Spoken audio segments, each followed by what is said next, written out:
Hello, welcome to the channel of the Grim Tanker. Today I have a nice little crib, as I always have nice little cribs. And in this one I'm playing the KV2. My beloved KV2. This is a matchup, it's not really what you hope for, because KV2 is a derp heavy. And if you're top tier, then you can just derp anything in the team. But being a bottom tier in a serious tier 8 battle is not much of a problem if you consider that a derp gun firing HE shells will do damage to any enemy, most likely. So if I were to fire AP shells with a tier 6 gun, chances of me penning an IS-3 or an IS-3A, that's not really gonna work. But HE, well, it might. Overall, the enemy team has a few really strong players, more than we do. So at first I move into this position here. It's not like I'm fast enough to get anywhere else. And yeah, if any of these enemy players is dumb enough to move forward, they're gonna get a nice big HE shell in the side. But they aren't, so that position is pretty useless. So I fall back a little bit. There's no RT to worry about, which is good. And I aim towards where that A43 was spotted. Sort of pre-aim at that corner. Will he be stupid enough to sneak a peek? Allow me to donate a shell? And yes, he is. And I ammo wreck him because, you know, overkill. That's what we do in the KV2.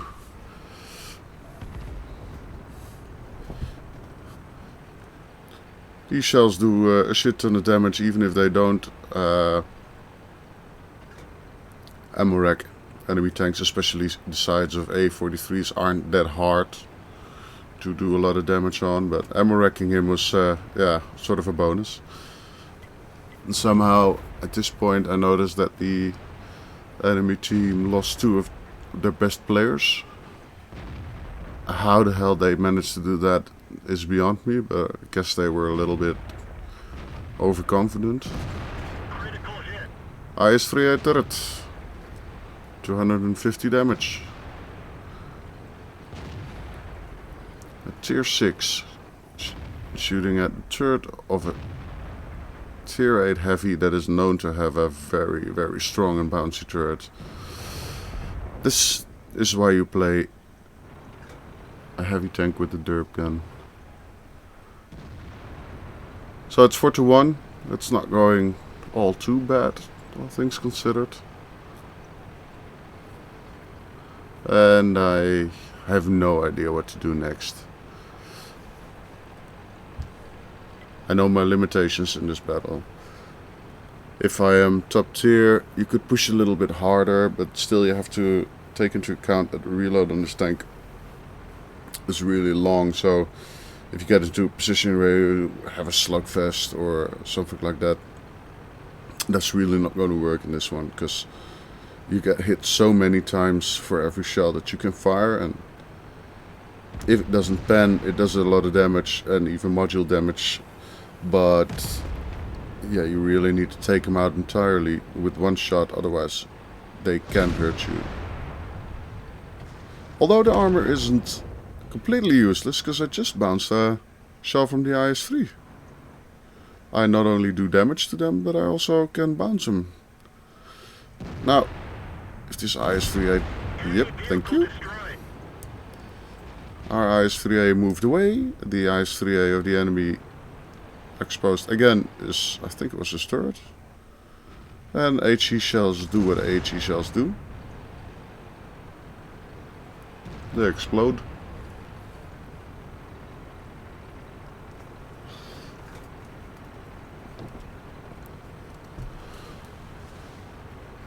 Now, I'm getting cocky.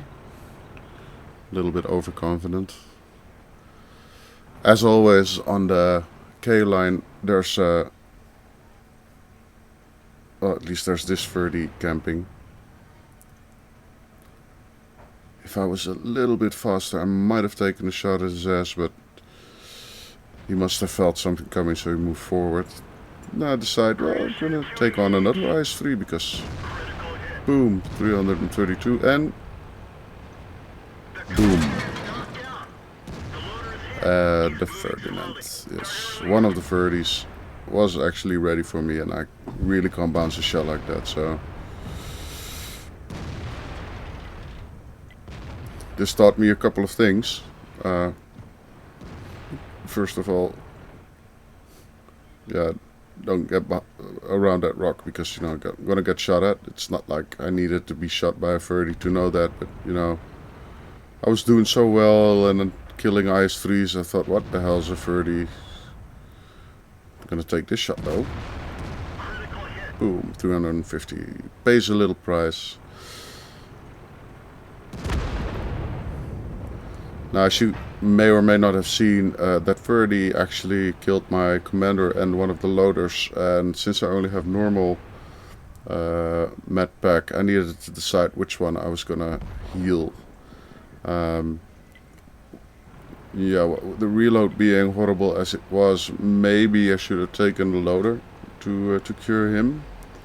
But on the other hand, a dead commander, it would mean I don't have Sixth Sense, and with this sort of sniping battle, that really doesn't work.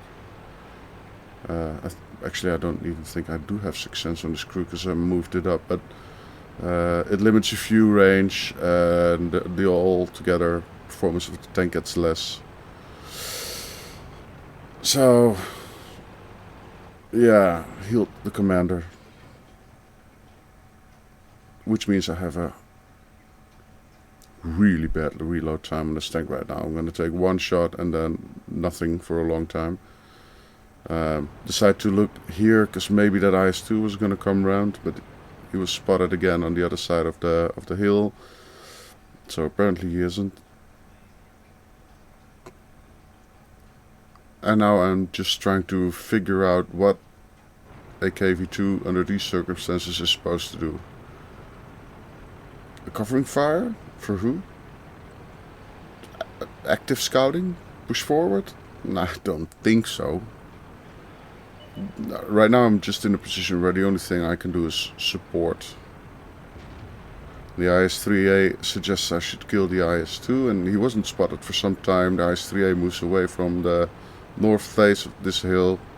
So actually the IS-2, if he comes, and he's a good player, we're going to be in a lot of trouble.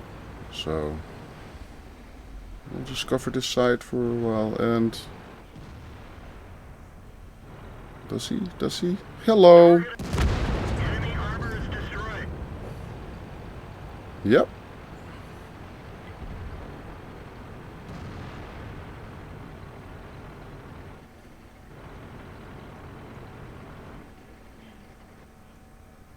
Yeah, that had to hurt. Good player, strong tank, but 240 health remaining. That is something that this gun can totally deal with. So right now the score is 11-12, which is, well, should be okay. The three players that we have left, apart from me, are reasonably good players. And I'm in a very slow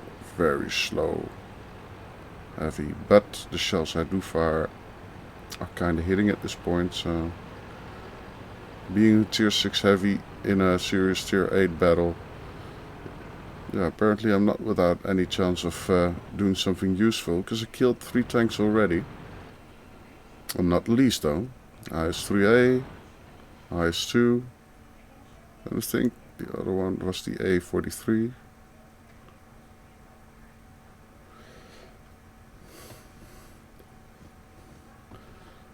The IS-3A is not doing a whole lot, but the T-69 is spotting, so if any of these guys that are camping the that little hill near their base is gonna poke out, maybe see if he can take a shot at T-69. If it's at this side, might be able to take a shot at him, so patience, patience.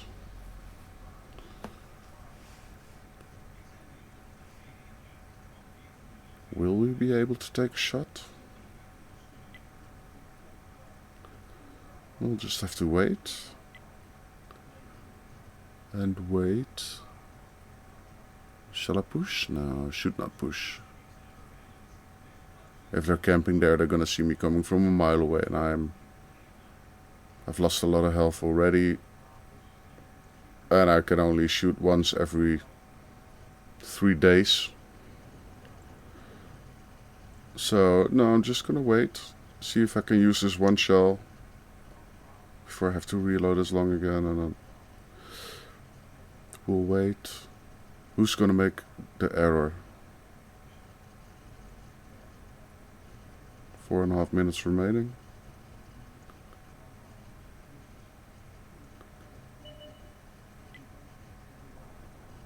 Black Prince is moving forward aggressively, and oh look! An 88. Strong armor, strong armor. Gotcha.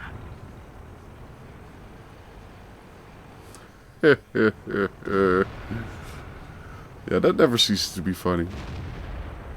Sure, 19 health, not a whole lot, but if you have a normal gun and you keep bouncing off an 88 with its really strong armor, that's frustrating. There's only like these small cupolas, or reasonably big cupolas, on top of these British TDs that you can pen pretty easily, but from this range I was never going to hit that. But then again, I don't have to, because if I hit like the area, like I think it's about 20 meters around that tank, I'm just going to blow him up, because I have burst radius. I am KV2, very strong tank, big turp. Big turp. Can I do something to the Black Prince? He's being shot at.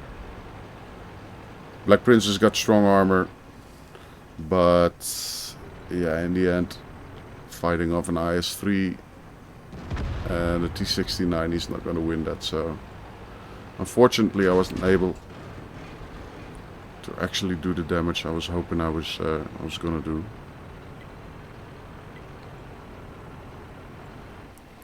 And now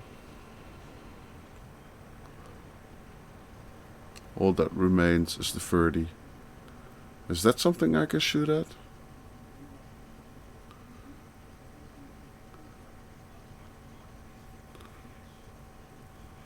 Now here I'm suggesting in chat, if we rush him we can only hit one of us in time. Gung ho! Should work. And it should work. I was gladly gonna donate my life, but it's not necessary, because the 30 lets himself get spotted. And the T-69 finishes him off. So there it is. GG!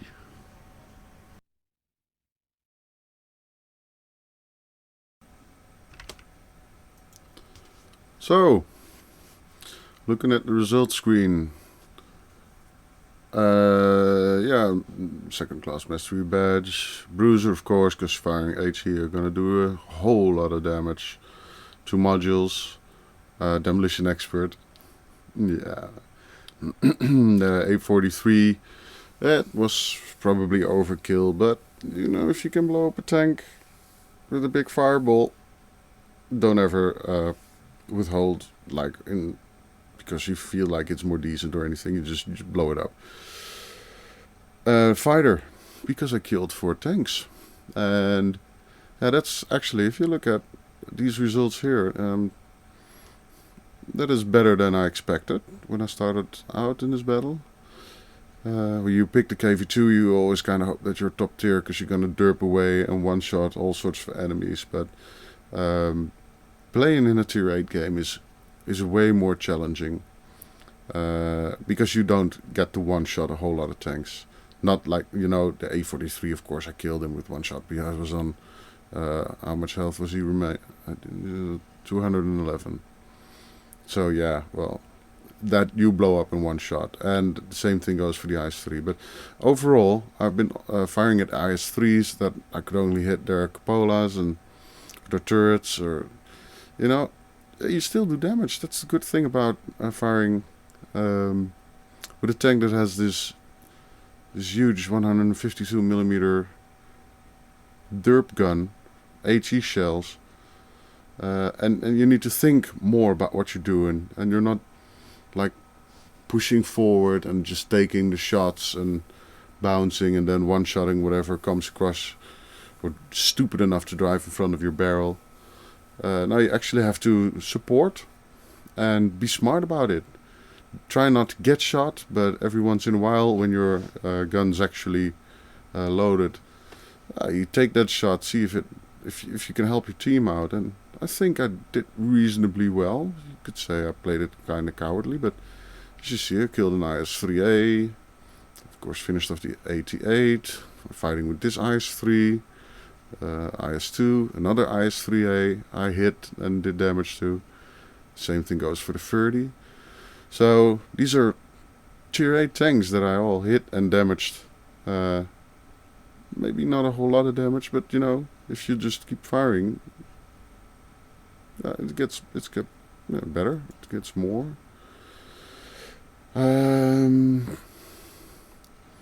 yeah, in total I did 1500 damage, which is okay. Even if you're a top tier tank, that's kind of okay. It can be better, but if this sort of damage, 1500 in a tier 6 tank in a tier 8 game, 4 kills, that's not too shabby. Not too shabby at all.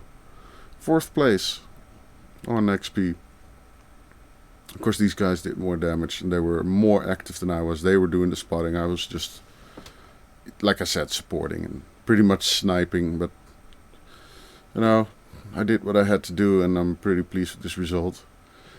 And so, yeah, I fired 7 shots. 6 of those hit, which is nice because these guns are not known for their great accuracy. But if you, like I was doing right now, keep the distance big enough. It was long-range sniping for the most part, but if you have the time to properly aim, these shells tend to get at least close to where you're aiming. And keep in mind, it's an HE shell. It doesn't matter where you hit the tank, you will do damage. Like, you don't have to aim for weak spots. Of course, if you do hit a weak spot and the shell actually penetrates it and blows up inside, then you're going to do full damage. But I was not really expecting to do full damage to IS-3s and stuff. So, but this is a great accuracy. And you can get this sort of accuracy if you keep the distance great, long, and have the time to aim. Snapshotting long range is really not going to work. So, yeah, damage blocked by armor. That's actually one of the IS-3 shots that is kind of insane. Because the KV2's got some armor and it works if you're in a tier 6 game, but it really should not be working in a tier 8 game when an IS-3A is firing at you. So there's that. 20k profit, yeah, it's kind of okay. A lot of XP though, getting close to 3000 XP, the ×2 and the premium account, of course. So yeah, this is a really good result. I mean, you could showcase the KV2 in its full glory while it's blowing up tier 4s, and which is fun, and I'll probably highlight something like that.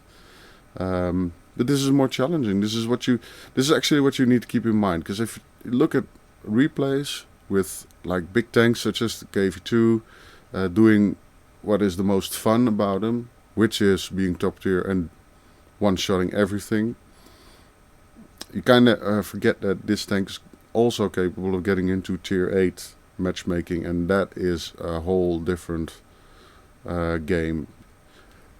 And with this clip I hope I kind of showed you what is a way to play it. If you're kind of lucky, if you have the map And the teammates also, because I gotta thank these guys, because they did the spotting. They were active enough for us to finish off the rest of the team, for the enemy team, when they were camping that side of the map. And so yeah, it requires a different kind of play style. And it kind of works. It is, of course, the old love. It's the first, like, the real big derp gun. And right now, you see a lot of these Japanese heavies, and they kind of, yeah, they are, apart from having these big guns, they're also incredibly well armored. Not as much as the KV2, so they are pretty much too OP, whereas the KV2 is kind of fun. And it's of course it's the first derp. Everyone should have a KV2. There's been years in World of Tanks where everybody needed to have at least a KV2 to derp away. And now it's just not as special anymore, which is kind of sad, because I had some amazingly fun games in this, especially in platoons. If you have a 3-man platoon, all with KV2s, and you sort of coordinate your fire and cover each other's reload, oh, you're gonna have amazing games. And I had, so yeah, thought I'd feature this one for a change. And here it is, so I hope you enjoyed it.